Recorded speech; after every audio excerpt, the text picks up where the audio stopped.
এখানে ফুলকপি আলুর তরকারি রান্না করব। এখানে রান্না করার জন্য আমি সব কিছু রেডি করে নিয়েছি। আলুগুলো আমি ডুমো ডুমো করে কেটে নিয়েছি।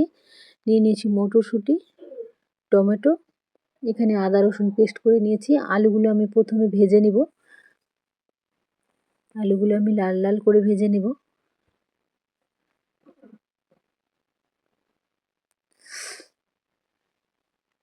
আলুগুলো আমার ভাজা হয়ে গেছে, খুব বেশি লাল করব না, এইরকম করেই আমি ভেজে নিব।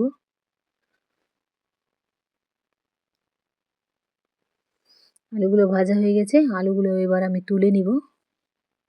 আলুগুলো তুলে নিয়েছি, এই তেলের মধ্যেই আমি ফুলকপিগুলোও ভেজে নিব। ফুলকপিগুলো ভাজা হয়ে গেছে, ফুলকপিগুলোও তুলে নিব। এখানে একটু তেল দিয়ে দিলাম আমি 4টা কাঁচা লঙ্কা, পেঁয়াজ কুচি। কাঁচা লঙ্কা পেঁয়াজ কুচিটা আমি ভালো করে ভেজে নিব।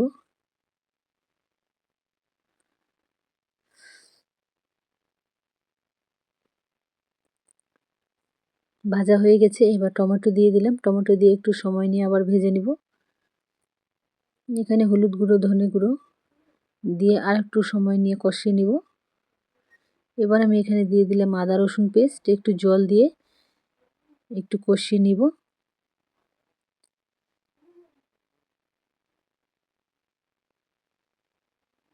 এখানে মশলাটা আমার কষানো হয়ে আসছে।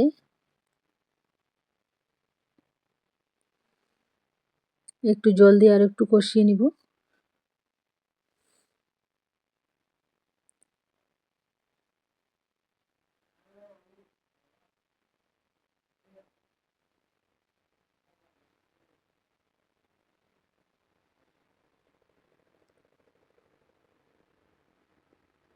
মটরশুঁটিগুলো দিয়ে দিলাম। মটরশুঁটিটা দিয়ে একটু আরও ভেজে নিব।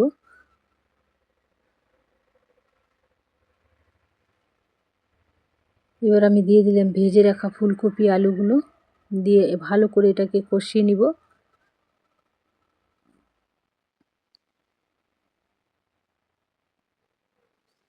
সামান্য জল দিয়ে ঢেকে দিব। এবার দিয়ে দিলাম লবণ।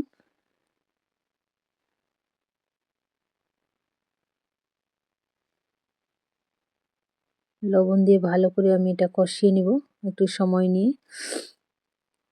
আর একটু জল দিলাম, জল দিয়ে এবার ঢেকে দিব।